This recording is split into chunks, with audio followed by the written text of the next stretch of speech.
Prince of Śālva. After talking with his charioteer, the son of Daruka, Pradyumna could understand the real circumstances. So who is who here? So the son of Daruka, that is the charioteer. And Pradyumna, he is not the son of Daruka, he is the son of Kṛṣṇa. Therefore he refreshed himself by washing his mouth and hands, and after arming himself properly with bows and arrows, he asked his charioteer to take him near the place where Śālva's commander-in-chief was standing. During the short absence of Pradyumna from the battlefield, Dhyuman, Śālva's commander-in-chief, had been taking over the positions of the soldiers of the Yadu dynasty.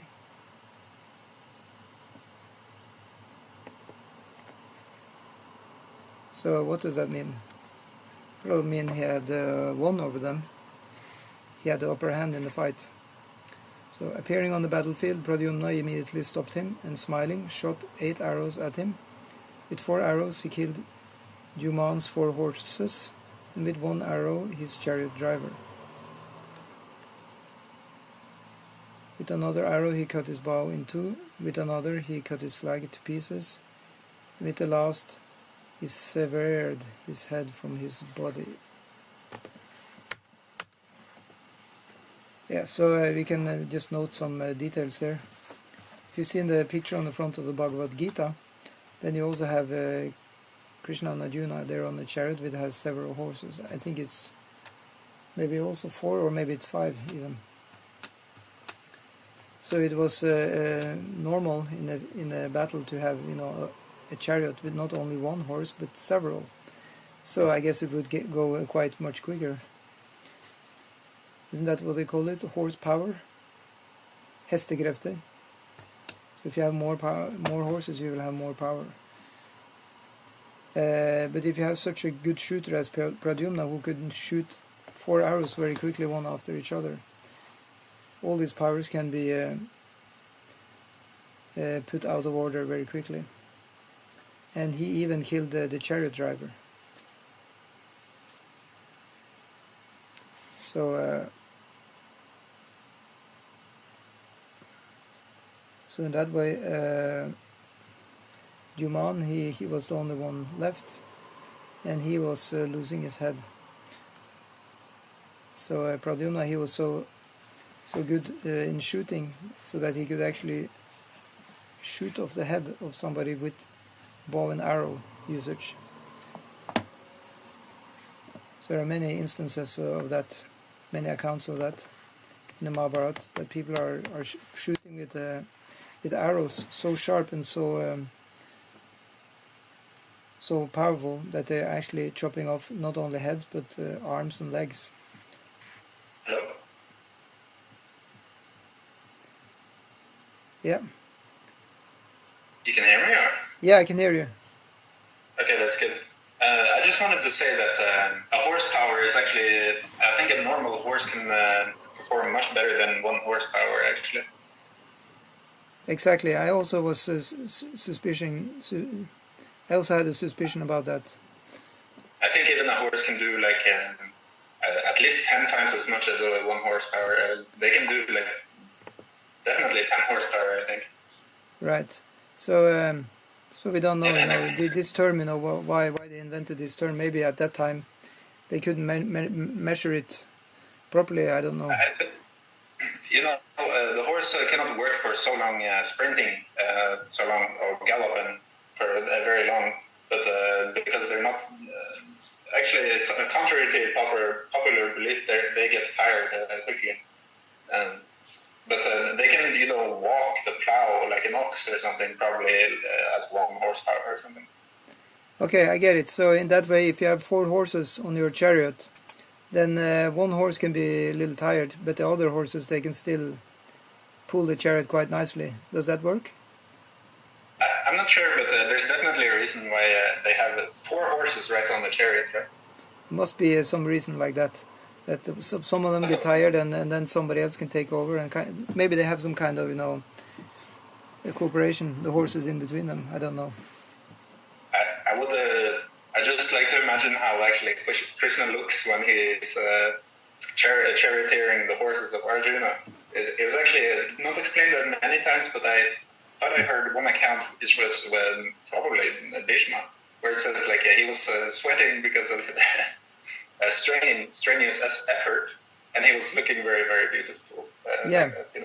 Serving his devotee. He's described as being a very picturesque sight, with the hair, beautiful hair flowing in the air and like that.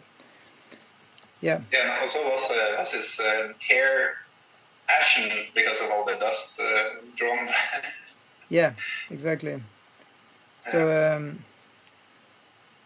okay, so on the other fronts, heroes like Gada, Satyaki, and Samba were killing the soldiers of Śālva. The soldiers staying with Śālva in the airplane were also killed in the fighting, and they fell into the ocean. Each party began to strike the opposite party very severely in a fierce, dangerous battle that continued for 27 days without stopping. So maybe you can hear me out on this one, because I was thinking that all of the soldiers of Śālva was in the airplane, which is like a city, right? But here you see Prabhupada is saying that the soldiers staying with Śālva in the airplane were also killed. So that indicates that these Gada, Satyaka and Samba, no, wait a minute. Yeah, so that they were killing soldiers which were outside the airplane, right? Wouldn't that make sense? Yeah, I thought actually it wasn't actually a battle, and usually every time when there's a battle, they always have their soldiers with them. And so can we imagine something like this happen? That Śālva, he has his airplane, he has a lot of soldiers on the airplane. That's stated, and then maybe he dispatched a whole army also on the ground to fight Krishna's army. Does that make sense?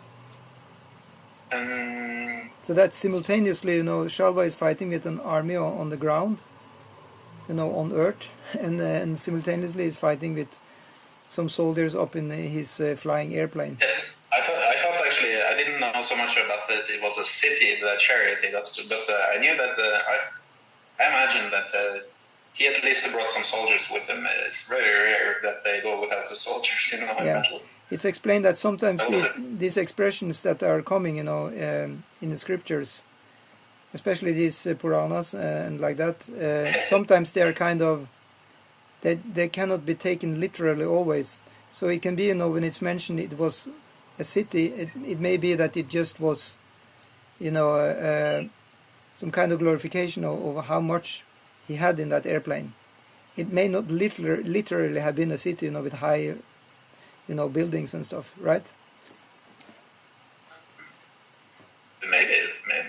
Maybe not. We don't know really. Because it's in the mind, right? And I imagine that the mind has something like cities, right? Well, this was manifested, physically, so people could see this flying city.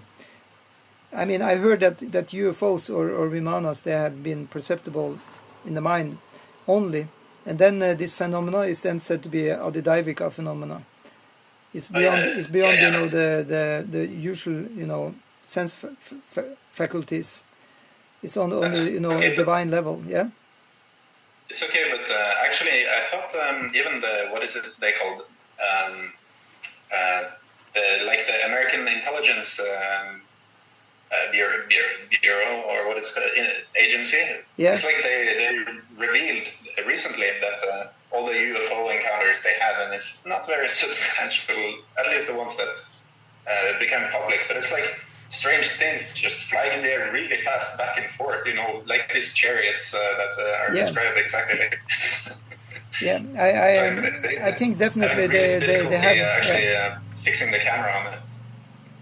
Yeah, I think definitely they have maybe some a strange phenomenon, but then you can't really get any information more than that. So what can you do? Basically, you can't do nothing with it. I guess we have the scriptures. It's pretty good. Yeah, we can look in the scriptures, and Vimanas are explained there. There was one problem. Explained exactly like how it's seen in the videos. It's like exactly like that. There was one disciple of Srila Prabhupada whose name was Sadaputa Prabhu, also named Richard Thompson, his normal name. He made a couple of books where he was explaining this. I read the book. It's called Alien Identities. He writes about the whole UFO phenomena and history, and then he makes comparisons to what's described, including this very story we're reading. Yeah. So, but at the end of the day, are we a little bit wiser? Maybe just a little bit, but not very much. I mean, it's just having fun, like exactly like discussing a movie or something. Yeah, it's not really more tangible than that at the end of the day. But who cares, but really? Yeah. It is in pretty direct relation with Krishna, so it's like good, I think. Yeah, I mean, for our usage, it's a lila, so it's part of Krishna's pastimes. So we don't really need to get an explanation how it's working, or if anybody saw it recently, it doesn't really matter in that context.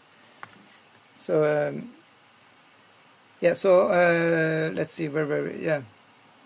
So yeah, each party began to strike the opposite party very severely in a fierce, dangerous battle that continued for 27 days without stopping. Actually, when it said it didn't stop, I've been explained that all battles back in the day, so-called Vedic battles, if you can give it that label, they had a rule that they started battling at sunset.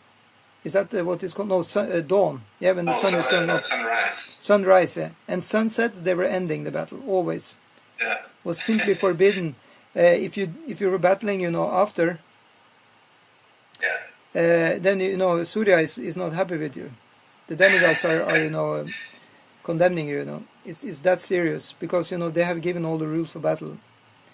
So if you want to have blessings from the devatas, you better fight inside that time frame.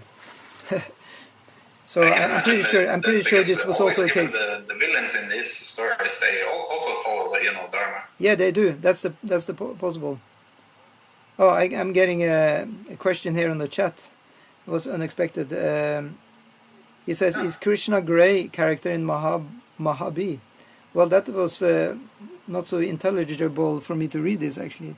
Is Krishna a gray character in Mahabhi? What is Mahabhi? You mean Mahabharata? Or? Well, I heard that. Oh, sorry, I heard that he had a Nila color. I'll write that here in the chat box.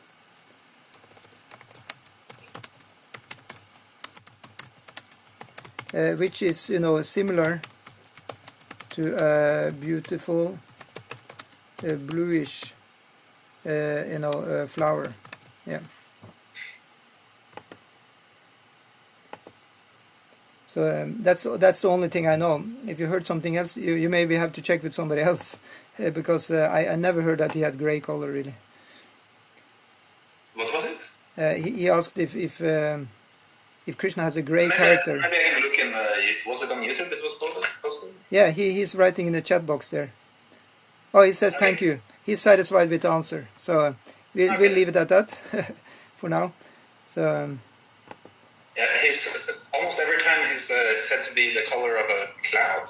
Yeah, but sometimes you hear different accounts from other places, and and you see, I'm a believer. Okay, I believe that Krishna can have several different accounts of what he's doing, because you have something called the Veda Kalpa, and Veda Kalpa is really an accepted concept by the sages, by the acharyas. And Veda Kalpa means that basically that you can have the pastime in one time, in one of the days of Brahma, next day of Brahma. The pastimes are never exactly the same. They can be, in a different fashion, a little bit details here and there are different. So in the same way, it's explained that, Lord Rama, he has appeared, one time he has appeared, as a little like the color of a parrot, like green. But usually Lord Rama is actually also having the same color as Krishna, Nila, like bluish. Isn't that amazing? I don't think I understood completely what this. No, what I'm saying, you say Krishna is not having his Leela just once. It's repeating. He's coming again and again for each day of Brahma. And the same with Lord Rama's pastimes, Nrsimhadev pastime. It's like a theater show which just goes on, So it's not exactly the same each time. Because you have different accounts of these pastimes in the different Puranas. This account we're hearing in the Bhagavatam, that is from Rishi Narayan Rishi, is it? Well, there are some explanations, different places which Deva Brahma this, but I don't have that here. But anyway, we can rest assured that it's said that in the Bhagavatam you have kind of the best version of the pastime. Yeah. Of course, that sounds a little, biased, but anyway, I think it's true. That's the statement, So. Yeah, because I heard at the end of was it just around where Parikshit is dying? Yeah. They're explaining that this Bhagavatam was told first by Narayan Rishi unto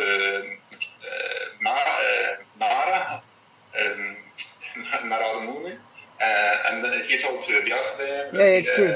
It's true. But first of all, Narayan Rishi, they heard it from, I think they heard it from Lord Brahma actually, or maybe it was Vishnu himself. Because almost in a very close proximity sloka to that, they explain that even Brahma is bewildered and doesn't understand these pastimes completely. Yeah, but he's even afraid. Yeah, he's even afraid of Krishna.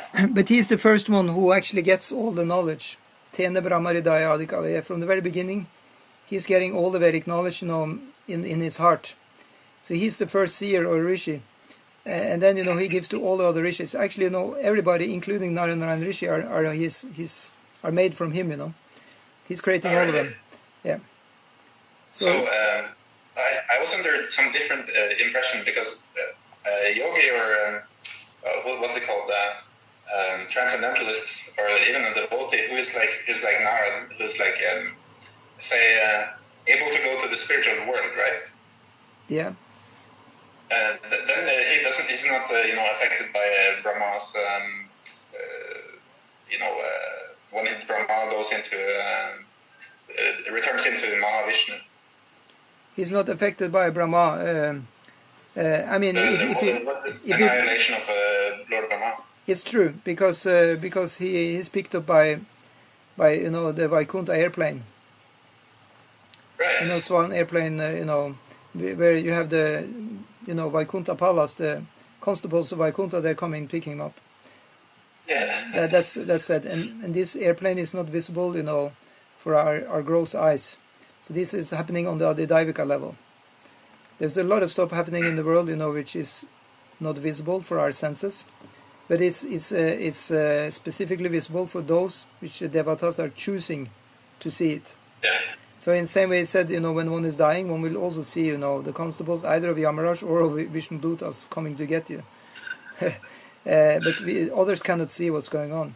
So in the same way, in a similar way, you have Arjuna, he saw the universal form, but others, they couldn't see it because it was specifically meant for him. So this can all be arranged by the gods. So of course it's explained also that all the gods, they saw the universal form that Krishna was showing. So they have access to that realm always because they are in that realm. Yeah, I think we just really need to look at because even I imagine when it's written in text, the Sanskrit, the Bhagavatam, then it loses some, each succession. Maybe it's they use exactly the same words, but maybe even they are perceived a little bit differently. The stories. Well, it said that completely verbatim is only the 4 Vedas. Rig Veda, Yajur Veda, Atharva Veda, and Samveda. Nothing in the Sanskrit is ever changed to the letter. Everything is the same for each Kalpa of Brahma. The Puranas, however, are changing slightly. It said, for example, the Puranas, they changed a little bit the format after Panini did his Ashtadhyayi, because he codified the Sanskrit very strongly. So they actually wanted to follow that. Because, I guess in the Bhagavatam, there's also an account of the Sanskrit, and it's like how it's explained how the Sanskrit is, actually transcendental to the whole entire material world. Yeah, there are also some discussion about that, which is actually the original script, because it looks like there is a strong consensus now because they made some findings lately actually by which they are trying to prove that Sanskrit was not actually the original language. There is another one, I think it's called the Brahmi script. It's kind of a little bit more simpler in one sense. The script is looking more simple. Anyway, so let them deal with that. We are concerned about Krishna after all. That's true. Yeah, they also quickly explain, after explaining all this details about creation and stuff, that for a devotee it's not very important to worship in this capacity. Exactly. So okay, let's see what more was it. I just wanted to continue reading and see what comes up here.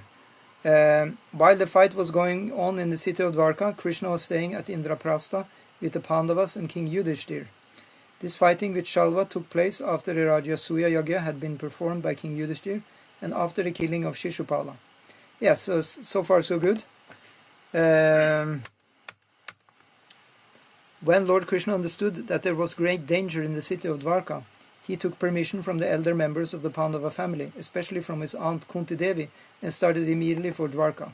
So you see here some fine details, These are very salient, It's like the respect for women is very high in the Vedic culture. So he has his aunt, and she is elder than Krishna. So before he's going out there to fight, people are calling Krishna, please come and help us, right? Still he goes to Kunti Devi and asks, is it okay? It's okay that I go fighting? That's pretty good, yeah? And Lord Krishna began to think that while he was staying in Hastinapur with Balaram after the killing of Shishupal, Shishupal's men must have attacked Dwarka. On reaching Dwarka, Lord Krishna saw the whole city was greatly endangered. He placed Balaramaji in a strategic position for the protection of the city, and he himself asked his charioteer Daruka to prepare to start. He said, Daruka, please immediately take me to where Śālva is staying. You may know that this Śālva is a very powerful, mysterious man. Don't fear him in the least.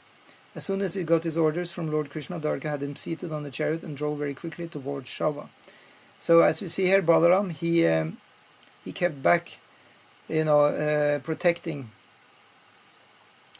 the city of Dwarka. Yeah. So let's see now. The chariot of Lord Krishna was marked with a flag bearing the insignia of Garuda. It's called the Garuda Dvaja. Yeah. And as soon as the soldiers and warriors of the Yadu dynasty saw the flag, they could understand that Lord Krishna was on the battlefield. By this time, almost all the soldiers of Śālva had been killed. But when Śālva saw that Krishna had come to the battlefield, he released a great powerful weapon, which flew through the sky with a roaring sound like a great meteor. Interesting. I think it was his club. Yeah, I think that's explained. And you know what is the special feature about Krishna's club? It is a person. All of Krishna's paraphernalia are personified. They are servants of Krishna. So the story with this club is actually it's going through the sky and trying to hit the target. It definitely hits the target. And what's happening after that is that it's returning back to Krishna. So that way, Krishna never loses his club. Yeah. Okay, so it was so bright that the whole sky was lit up by its presence. But as soon as Lord Krishna appeared, he tore the great weapon into hundreds and thousands of pieces by releasing his own arrows. Oh, yeah, of course. Sorry, Krishna didn't yet release his club. It's later. It was Śālva who released a great meteoric weapon. But Krishna, he just shot some arrows at it and turned it into pieces. Lord Krishna struck Śālva with 16 arrows, and with showers of arrows he overpowered the airplane, just as the sun in a clear sky overpowers the whole sky by an unlimited number of molecules of sunshine. That's a vivid example. Oh. So that must be an enormous amount of arrows. Yeah, it's so amazing actually how they describe him when he's like shooting arrows like the sun, It's like looking like the sun in the morning on the mountaintop. That's actually incredible. Firing arrows. Śālva struck a severe blow to Krishna's left side, where the Lord carries his bow, Sharinga, and as a result the Sharinga bow fell from Lord Krishna's hand.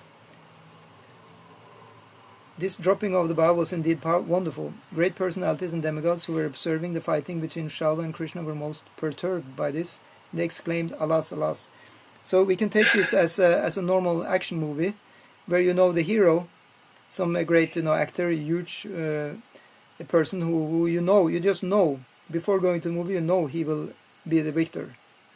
But still, inside the movie, sometimes he's losing his weapon, right?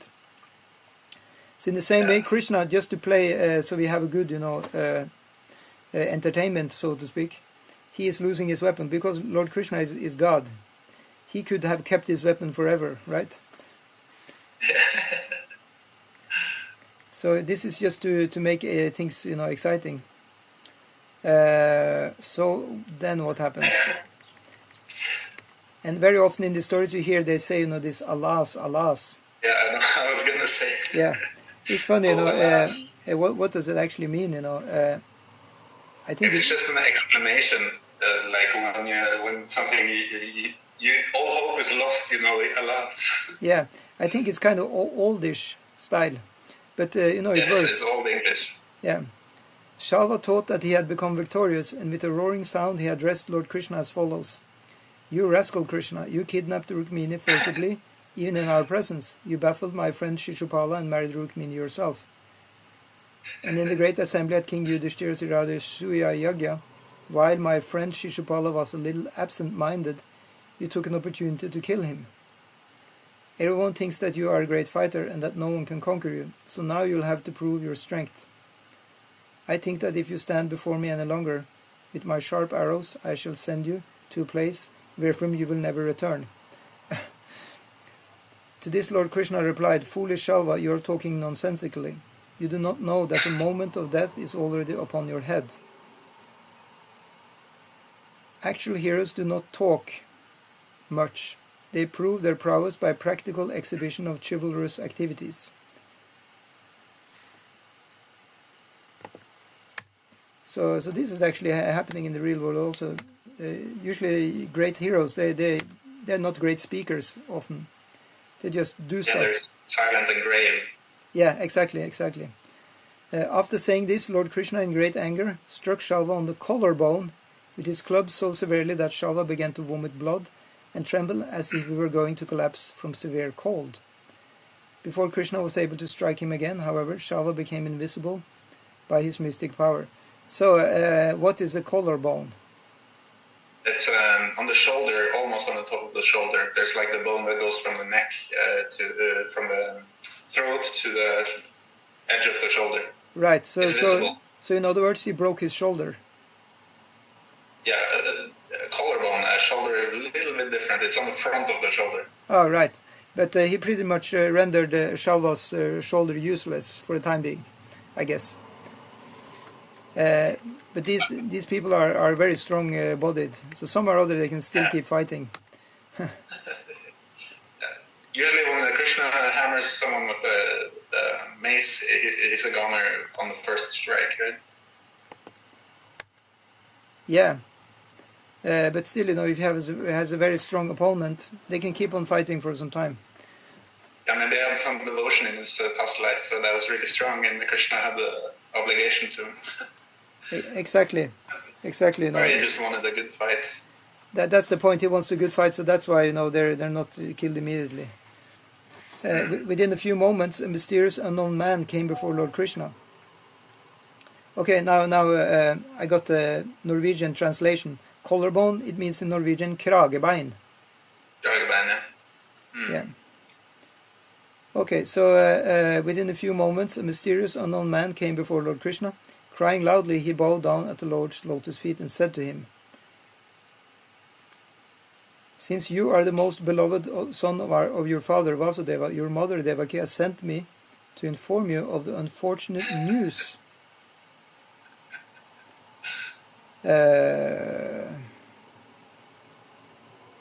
What is unfortunate news?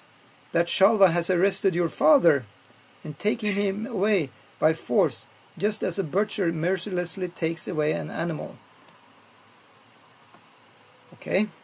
When Lord Krishna heard this unfortunate news from the unknown man, he at first became most perturbed, just like an ordinary human being. His face showed signs of grief, and he began to cry in a piteous tone. How could that happen? My brother Lord Balaram is there, and it is impossible for anyone to conquer Balarama Ji. He is in charge of Dwarka city, and I know he is always alert. How could Śālva possibly enter the city and arrest my father in that way? Whatever Śālva may be, his power is limited, so how could it be possible that he has conquered the strength of Balaramaji and taken away my father, arresting him as described by this man? Alas! Destiny is, after all, very powerful.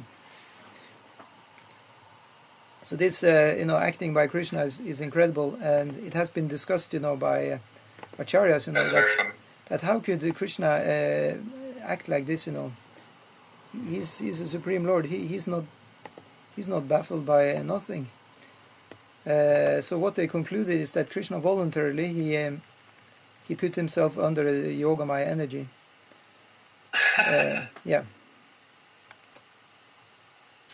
So so it said that he was playing the role of a mortal man, showing human emotions such as compassion and sorrow. So in that way, he has also then to show love for his parents. It's like if you're going to play the role, you have to play it 100%, right? Otherwise, it is not realistic. It's like any actor; he has to play his role fully. So in the same way, it's actually said that Lord Krishna he came to this material world and played like an actor. The word actor has actually been used. For example, by Kunti Devi when he says her prayers to Krishna. What was the Sanskrit? I forgot. But she says that you have appeared there just like an actor. Although you are the Lord. Yeah. So then, Śālva is actually now, appearing. And what is he saying? Let's see.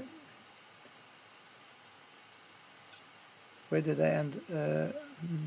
Yeah. While Sri Krishna was thinking like this, Śālva brought before him in custody a man exactly resembling Vasudeva, his father. These were all creations of the mystic power of Śālva. Śālva addressed Krishna, "You rascal Krishna, look, this is your father, who has begotten you and by whose mercy you are still living. Now just see how I kill your father. If you have any strength, try to save him." The mystic juggler Śālva, speaking in this way before Lord Krishna, immediately cut off the head of the false Vasudeva. Then, without hesitation, he took away the dead body and got into his airplane. Lord Krishna is the self-sufficient Supreme Personality of Godhead, yet because he was playing the role of a human being, he became very depressed for a moment, as if he had actually lost his father.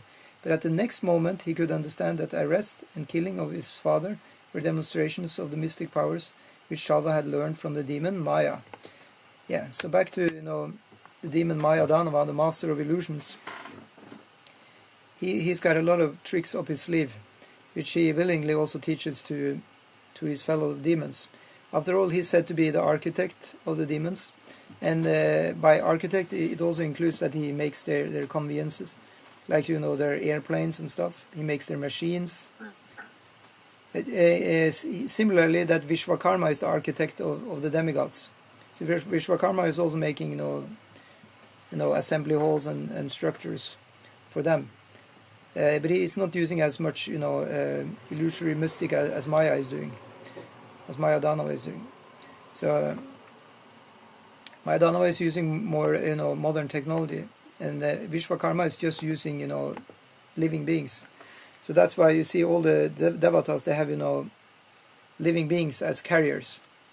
Krishna, of course, he has Garuda, right? Lord Brahma, he has the swan. Lord Brahma's wife, Saraswati, also has a swan. And then you have Lord Shiva, he has a bull. Lord Shiva's wife, she has a tiger, right? And some funny ones also, like Kartikeya, the son of Lord Shiva, he has a peacock. And then of course Ganesh, he has a rat, as a carrier. An elephant has a rat as a carrier, yes. But Mayadanava, what is his carrier? It is a car, is explained. A car, yes. So, and similarly, other demons, they also have, machines as carriers, not animals or something like that. Yeah. Okay. So,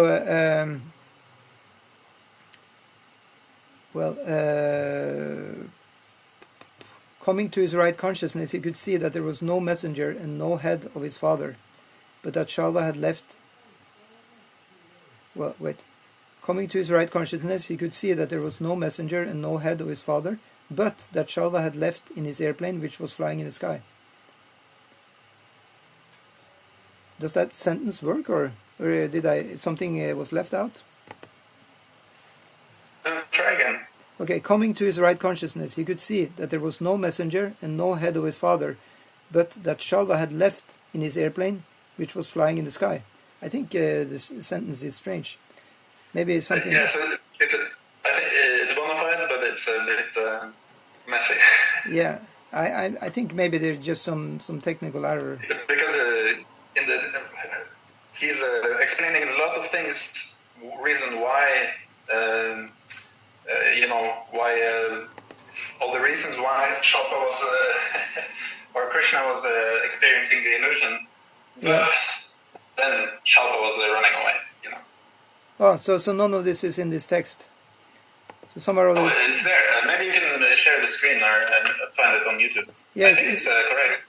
Yeah. It's just a little, messy with you need to apply on the right comma and all these things. Okay. Anyway, so Lord Krishna, he then began to think of slaying Śālva. So. So it said, that now he was alert of the actual situation.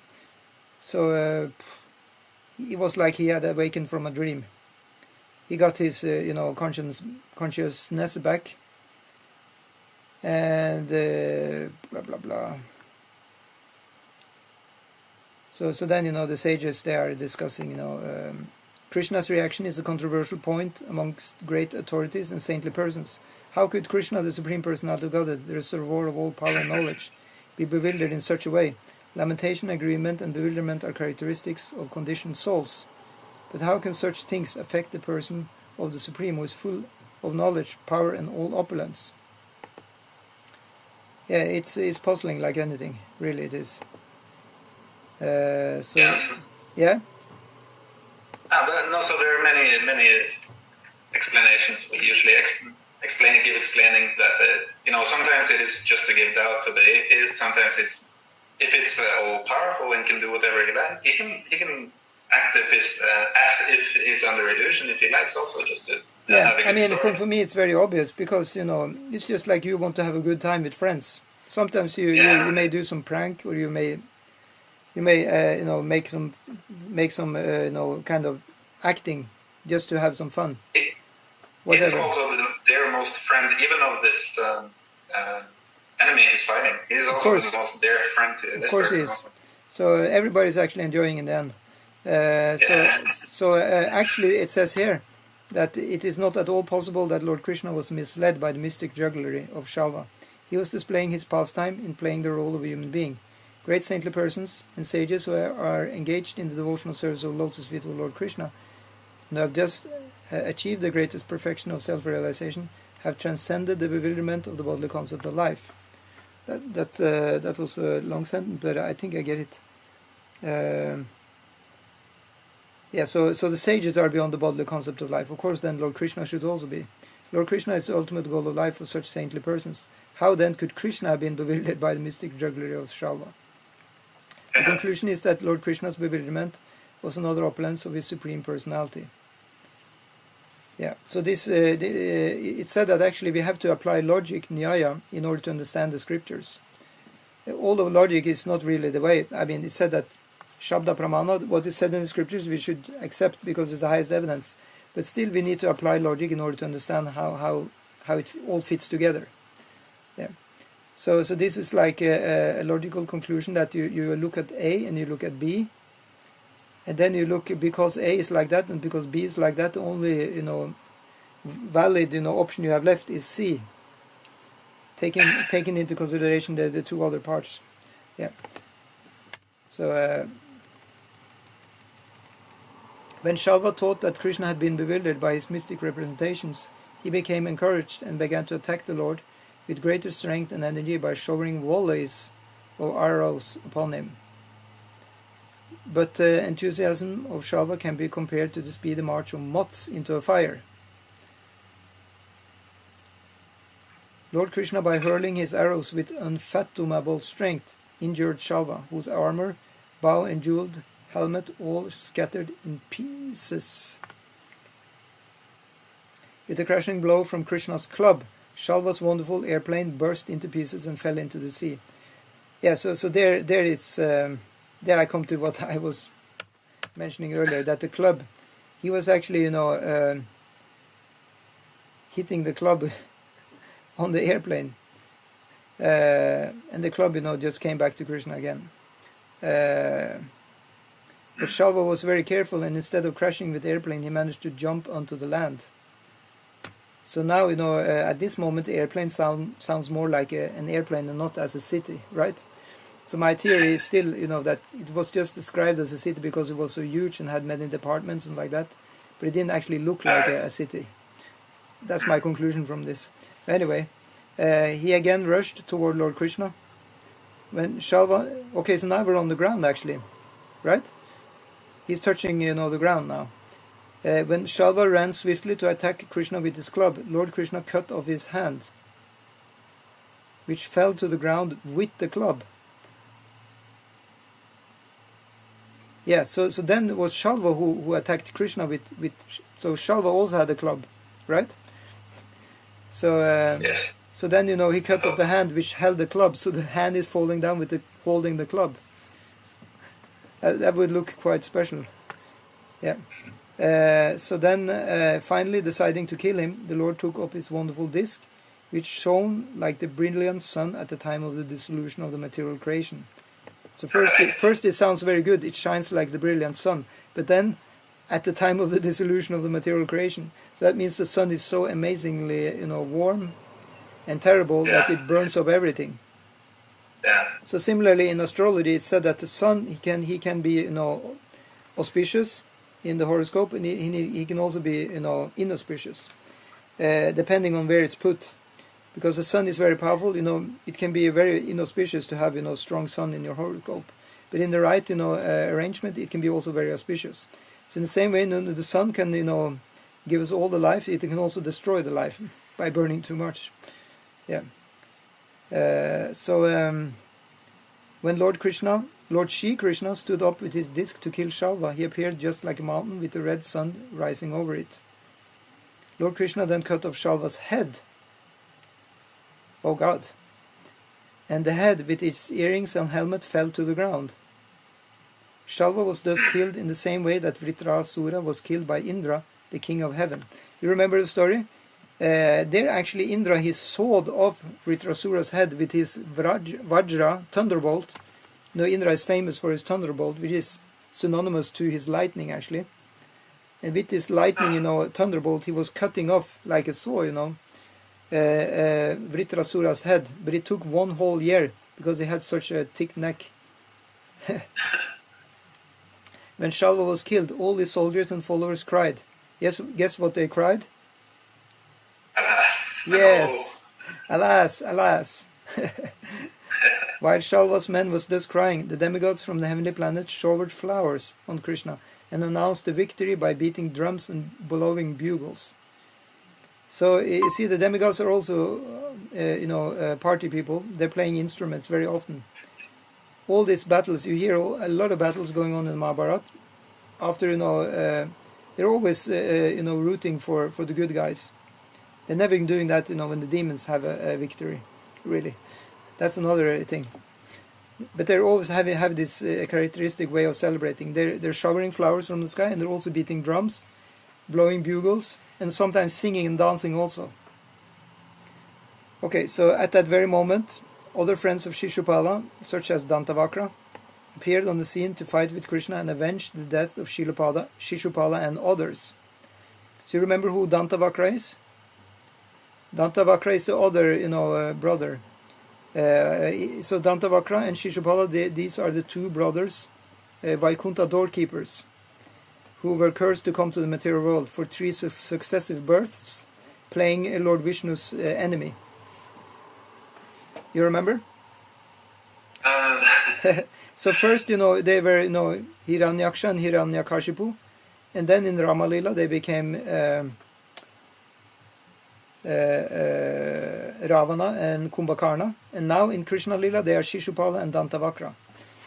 So Shishupala, one of the Vaikunthapalas are already dead, so he has now come back to his original form as a Vishnu doorkeeper, and now we're just waiting for Dantavakra.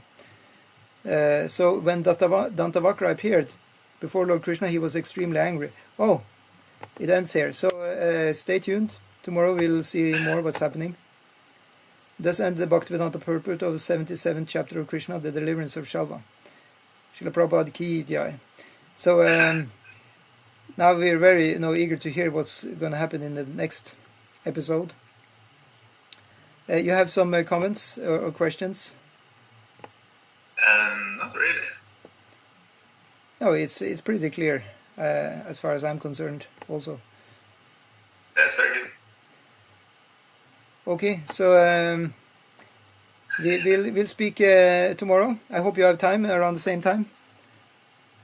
All right. Thank you so much. Hare Krishna. Yeah, you too. Thank you. Hare Krishna.